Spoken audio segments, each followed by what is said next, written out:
मैं कमीना सर। अरे चोट्टा, कमीना तो तू पहले से ही था, अब तो हरामी भी हो गया।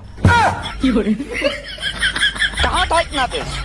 आज तो तुमको छोड़ेंगे नहीं। बताओ, बल किसे कहते हैं? सर, हमारे घर में जो लाइट जलता है ना, उससे बल्ब कहते हैं।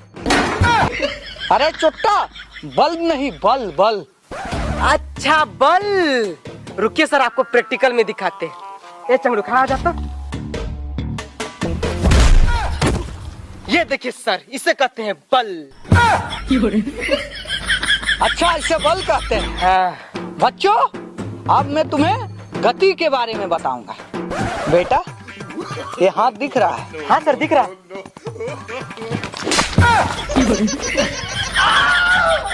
तो बच्चों, इसे गति कहते हैं।